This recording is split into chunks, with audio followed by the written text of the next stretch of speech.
Hey guys, what is going on? This is CardinalBird5, and today we're going to continue our top 10 series, moving on to center fielders. We're going to go ahead and start with the honorable mentions, and we'll go ahead and start off with this Robin Yount card. This card is actually very solid.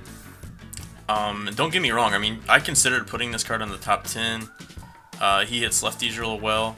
I mean, you could argue that this card might be a little bit more valuable than like the Lorenzo Cain or I don't know, just a very solid card. I mean, he's almost up there with McCutcheon. But the thing that's holding him back was kind of his overall speed and fielding. Although it was okay, it wasn't great. So I really think that was the main reason holding this card back. But his hitting is very solid, including his 92 plate vision. Next honorable mention is going to be this breakout Steve Finley. This is a very solid card as well.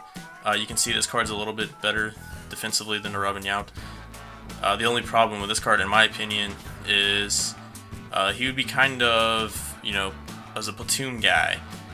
His splits are kind of one-sided. 64-60 is okay versus lefties, but especially with this new patch, it's going to be very difficult to have success with this card lefty on lefty. This is a very solid card, though. The majority of your bats are going to come against righties, but when they bring in lefties late in games, you're probably going to have to take him out. But Steve Finley does make our honorable mentions. Another honorable mention is the live series George Springer. He does have one quirk, the dead red. He excels at hitting fastballs. He's got pretty nice fielding, 79 fielding, 77 speed. He has a really good arm, and he has pretty good reaction. To me, I think of Springer more as like a right fielder, but he's playing center field this year. And he's kind of a platoon guy as well. I mean, he can hit righties okay, but he really hits lefties really well, especially when he has that inside advantage. Just don't have enough there hitting-wise for me, as far as like, you know, being balanced to make the top 10. So, but he does at least get an honorable mention. Another honorable mention, and guys, this is probably 11th on our list. It was very difficult for me to keep this card out of the top 10, but I'll explain my reasoning when we move on to the top 10. So he would definitely come in at 11 for me, and I'd use this. I think I've used this card a little bit. He's pretty solid. Really the main issue with this card is I wish he had a little bit more power. Again, with this new patch, I think power is a little bit more valuable. Don't get me wrong, 68, 70 power, you can hit, you know, hit home runs. You just really have to square it up in power swing. The good thing about this card, he does have good contact and plate vision. Good fielding, good speed, and everything overall. His arm strength's not the greatest at 70, but a very solid card nonetheless. And I'll kind of give my reason when I move on to the top 10 why I kind of chose the number 10 card over this one. Alright, our last honorable mention is going to be this breakout Curtis Granderson. You get this card in Conquest. This is a very good card. I mean, I think we all know its weakness. Obviously, you just can't hit lefties. Not the greatest vision, but that's okay. To me, you can start this card if you want. Just beware, you're probably going to have to sub him out if you do face a lefty. And keep in mind, I think with the one plus side to this card is that he does have the shift on him. So when you're facing a lefty, you can kind of try to wait back and beat the shift. Otherwise, it's really hard to do much lefty on lefty, again, especially with this new patch. Righty on righty, he's nearly perfect, 97 contact to 96 power. The one advantage to carrying a card like this on your bench is he is a plus defender. 89 fielding with 81 speed. He's also very good at stealing, 93 stealing. Everything is really good about this card except the contact and power versus lefties and the vision. But this card is an honorable mention. And yeah, a solid card nonetheless. I just wish he hit a little bit better. If this card had splits like the Finley, lefty on lefty, I might consider putting this card in the top 10. But this card really wasn't even close to the top 10. It's not a bad card. It's just I can't work with those splits. So we're gonna go ahead and move on to our top 10. Coming in at number 10 is the All-Star 92 overall Lorenzo Cain, the Kansas City Royals. Now I will tell you why I prefer this card over Pollock personally. For me personally, there's so many good center fielders, and if I was to take another outfielder, like if I had to choose between Cain or Pollock, I would choose Cain because he gives me a little bit more value off the bench. For one, he crushes lefties, so I can have him, you know, be a left-handed hitting specialist, I guess, whatever you want to call it. And secondly, I prefer his speed and fielding a little bit more than the Pollock. I would say if you had to choose between this one and the Pollock, if you had to choose one card, you know, to play every day for you, I would probably give the advantage to Pollock. Maybe slightly, I don't know. But I really do like this Kane card. You can, you know, put him in between a few left-handed batters, and he'll provide, you know, great protection to them. Overall, I mean, that's pretty much why I gave him an advantage over Pollock, and I do like his power a little bit more than Pollock as well. First righties, Pollock is better, especially, you know, even power-wise a little bit better. But versus lefties, you know, this card, you can't go wrong with it. And again, the reason I take this card over Pollock is he provides a little bit more value if you're looking for a bench guy. Number 9 on our list is the All-Star Kenny Lofton. Now, I really haven't got much of a chance to use this card, but I've seen it a few times, and I really went back and forth. I thought about leaving this card out of the top 10, but I guess the main reason I put him number 9 and included him in the top 10 is because of the difference he can make on the base path with his speed and stealing. Like, you're not going to have to hit the ball terribly hard to get on base with him. He's going to be running out some, you know, some weak contacts, some weak grounders. He'll get some blue pits, and he can just cause a havoc on the base path. Usually I don't look for guys like this, but I will say specifically this year he's got pretty decent power versus righties. 99 contact versus righties and 65 power with 92 vision is enough, in my opinion, to hit home runs. It might be a little bit more difficult post-patch, but this card kind of reminds me of the Lou Brock, and I know from personal experience that the Lou Brock can just create a lot of havoc on the base path. I mean, it's going to make your opponent, either they're not going to pay attention to him and he's going to have, you know, every single is going to be a triple, or it's going to make them forget about the batter, worry too much about the runner. They're going to be slide stepping, they're going to be inaccurate, you know, they're going to be throwing meatballs, or they're going to be walking you.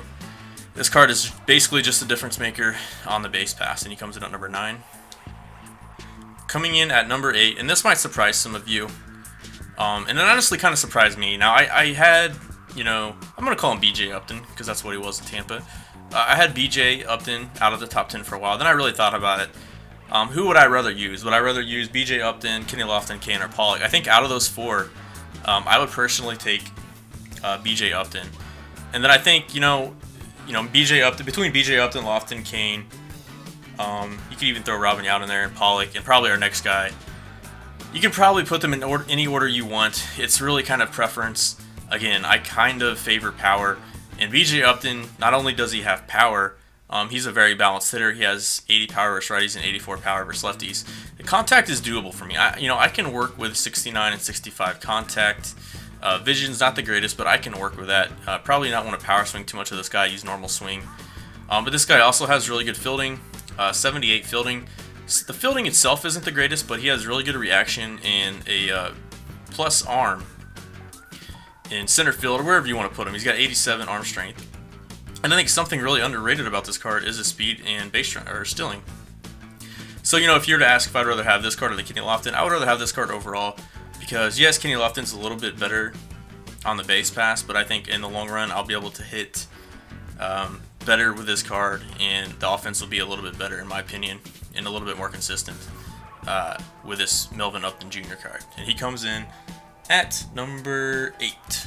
Coming in at number 7, and this might be a surprise to some of you, is Charlie Blackmon. Now, Charlie Blackmon has a few things going for him. First of all, he's left-handed. Secondly, he has a compact swing. Third of all, he's a live series player, so he's going to get inside edge bonus, and he's going to have some good quirks. Unfazed, dead red, rally monkey, situational hitter. Those are all PCI boosts in certain situations. The one downside to this card is kind of, it's hitting versus lefties. I don't think it's terrible. It's good enough to hit.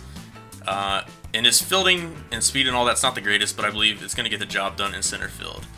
But I think if you were to ask me, if I was to play like a 162 game season between, if I could choose between Blackmon, BJ Upton, Kenny Lofton, Kane, all those other guys, the honorable mentions, I think in the long run this card is going to provide the most value to my team because of how well I personally hit with this card. And keep in mind, I prefer lefties a little bit because, they're going to have the opposite hand disadvantage, and you mainly face righties. Now, late in the game against lefties, you might want to consider taking him out, but man, this card can flat out hit, and he comes in at number 7. Alright guys, so I really think this is like a next tier. You could say that the honorable mentions in 7 through 10 were kind of like, the third tier. To me, this is really like the second tier of cards, or whatever you want to call it, the next tier. And So I think there's a huge difference between McCutchen and Blackmon. I think McCutchen is significantly better than the previous cards that I mentioned, even though he's only ranked one more spot ahead of Blackmon. I think this card is just much better and much more valuable to a team. Now Blackmon does hit righties better, but you can see Kutch is just a very balanced card, and he just crushes lefties. He's good defensively, has above average speed, and just solid defensively, a solid balanced card. This is a card you can either play every day or you can bring it off your bench, so I find that he has, a little bit more value than like the Lorenzo Cain, because the Lorenzo Cain splits are a little worse than this. He just doesn't hit righties as well as Kutch does, and like I said, if you're looking for either an everyday starter or a platoon guy to come off the bench, this is definitely your card. It's not going to let you down. And McCutchen comes in at number 6. Coming in at number 5, and this is probably going to surprise some people as well, I have this All-Star Steve Finley. Again, I prefer lefties a little bit, and I think in the long run I would hit better with this card over McCutchen. I've used this card on Teeps' account, and he hits really well. He has good plate vision, so that kind of makes up for his lack of contact a little bit. This card, I would say, is a little bit better than like the BJ Upton because he bats left-handed, has more vision, a little bit more contact. This card is also very solid defensively, 85 fielding, 79 reaction, 68 speed, not the best speed, and not the best arm. But again, I think I would take this card over Blackmon because he's got, he hits lefties a lot better than Blackmon, and I think he's just a little bit more balanced than Kutch. Now, if you're looking for a platoon guy, I would argue that Kutch is probably more valuable on your bench. But if you're looking for an everyday starter, I like Finley, and actually Finley could come off the bench for me as well. Again, I just find that I would hit a little bit better overall with this card rather than the previous cards that I mentioned.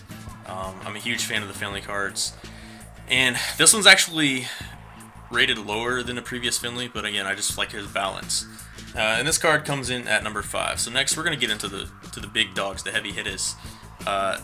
This is really, these cards are kind of grouped together. Now we're gonna get into some really good cards.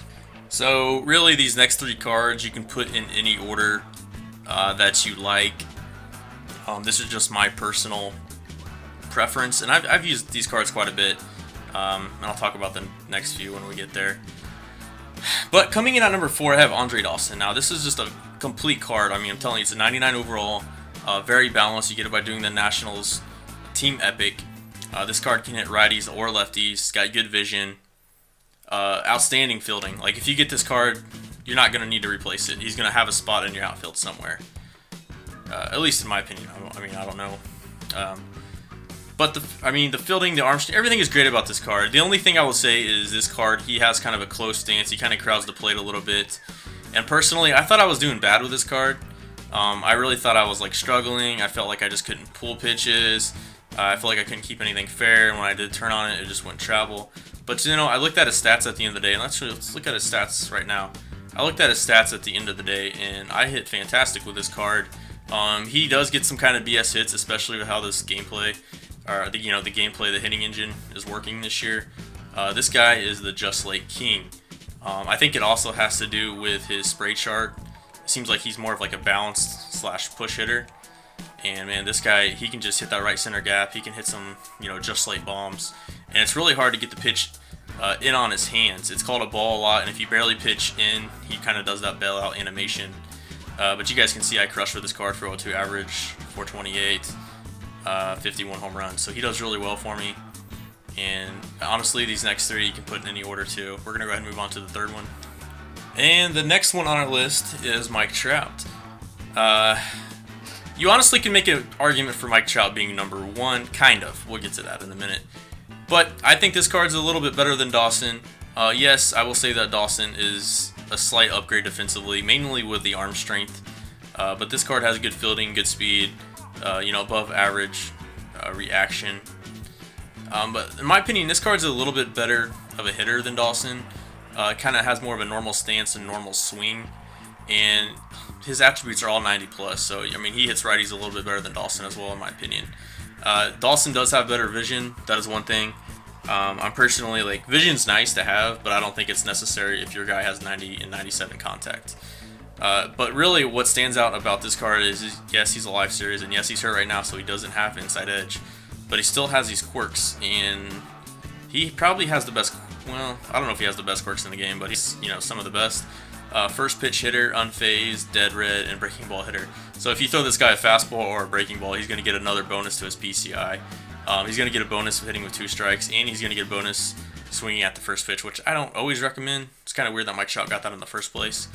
But yes, this card is an absolute beast. I would just give the slight advantage to Dawson defensively, but hitting-wise, I like this card just a little bit more, and just a little bit more overall. And coming in at number 2, and some of you are probably going to disagree with this. That's perfectly fine. Honestly, if you guys put Dawson or Trout ahead of Griffey, I completely understand. But for me personally, I like Griffey just a little bit more. And again, the fact that he bats left-handed, I believe that's a slight advantage.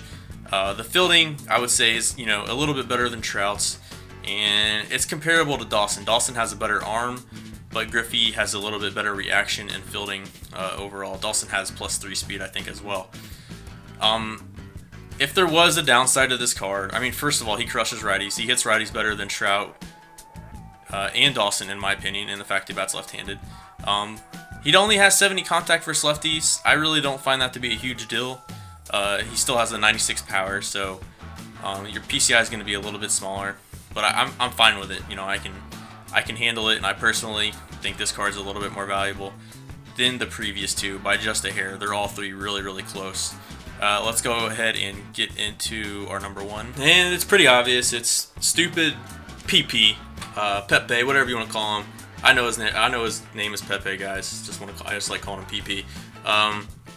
Yeah, I mean, it's pretty obvious. I mean, the only argument I think you could make is you could make the argument that Trout has those quirks, but 99 everything, and he's a switch hitter. You can't make an argument. I hate this card. I despise it. I wish it wasn't in the game.